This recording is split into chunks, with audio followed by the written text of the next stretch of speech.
Today, we're diving into a story that's so much more than just a miracle. It's about the profound, unshakable faith of a woman chosen by God to bear witness to one. This is the incredible story of Maryam. You know, her story really begins before she was even born, all with a single promise. Her mother, in this beautiful act of devotion, dedicated the child in her womb entirely to the service of God. So, from the very start, her life was set on a path of destiny. So, let's explore this life that was set apart, tracing her path from a really unique childhood right up to the moment she received this undeniable divine favor. From her earliest days, it was clear Maryam was different. She was raised under the care of the prophet Zechariah, and while other kids might have been playing, she sought out solitude. Her time was spent in a special prayer chamber, intentionally keeping to herself so she could focus completely on her worship. It was everything to her. And it's in that prayer chamber that we see the first real signs of just how special she was.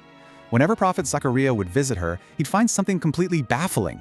Fresh summer fruits in the middle of winter, and then winter fruits in the heat of summer. I mean, this was obviously no ordinary thing. It was a clear sign from God. So, when he asked her, "Where did you get this?" her answer just revealed this wisdom far beyond her years. She simply said, "It is from Allah." Wow, what a statement of pure, simple faith. Even as a young girl, her understanding of God's power was just absolute. Now, this deep faith she had was about to be tested in a way that no one could ever see coming. An angel was about to show up with some impossible news. So try to picture this. She's in her sacred space, her place of worship, totally alone and focused. And then, out of nowhere, a man appears right in front of her.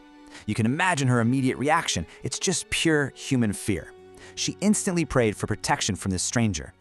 But here's the thing. This was no ordinary man. He revealed himself to be the angel Gabriel, the great divine messenger. He wasn't there to harm her at all. He was there with a message from Allah, a message that would change not just her life, but all of history. He tells her that she's going to have a pure son, and her response is so perfectly logical, so completely grounded in reality. She asks, "How can I have a son when no man has touched me?" She's not doubting God's power, not for a second, but she is questioning how. Her faith is now being measured against the impossible. The angel's response just cuts through all human logic. He basically says, this is a decree from Allah. It's already been decided. This child would be a sign for all of humanity. And that was her moment of submission, where she truly began to accept and trust in God's plan, no matter how impossible it seemed. And that acceptance leads her straight into the most difficult part of her entire journey. It's a trial that's all about solitude, unimaginable physical pain, and, thankfully, divine comfort right when she needed it most. As the signs of pregnancy appeared, she did what she had to do. She left. She went to a distant place, carrying this divine secret completely and utterly alone. Just think about the immense weight of that, both physically and emotionally, with no one to turn to. And in the agony of childbirth, that weight just became overwhelming. The physical pain, the fear of what her people would say, it all brought her to a moment of total despair. She actually wished she had died and been forgotten before any of this had ever happened. But right there, at her absolute lowest point, divine mercy stepped in. A voice called out to her, offering not just comforting words, but real, practical help. A stream of water appeared right there. She was told to shake a dry palm tree, and fresh, ripe dates fell down for her. She had everything she needed to eat, drink, and find comfort. So after surviving that trial in private, she now had to face her community. And what comes next is her miraculous vindication, a moment where silence becomes the most powerful defense you can possibly imagine. She returns, carrying her newborn son, and the reaction is exactly what she must have feared. Pure shock, disbelief, and then the accusations start flying. The very people who knew her for her piety were now questioning her honor.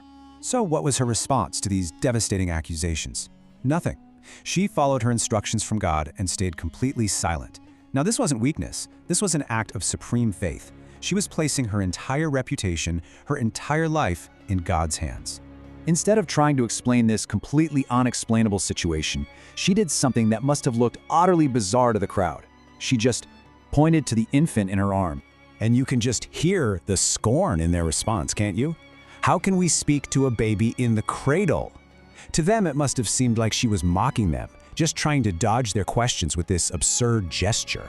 And then, the miracle of all miracles. By God's command, the newborn baby, Isa, spoke. He declared, "Indeed, I am the servant of Allah.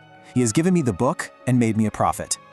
In that single impossible moment, Maryam was completely vindicated, and the power of God was made clear for everyone to see. This incredible story leaves such a lasting impact, doesn't it? It's a legacy of trust, and it really serves as a beacon of faith for all time. There are so many lessons we can take from her life. Patience when you're facing something that seems impossible. Absolute trust in a divine plan, even when you can't see the whole picture. The deep honor that's found in purity and modesty. And maybe most of all, how faith can be a powerful shield against our darkest moments of despair. And for this incredible strength, devotion, and perseverance, she was given this unique, singular status, honored above all the women of the world. It's a final testament to her piety and the reward for her immense faith. Her story really leaves us with a profound question to think about in our own lives. It makes us ask ourselves, what does faith truly look like when we are faced with the impossible?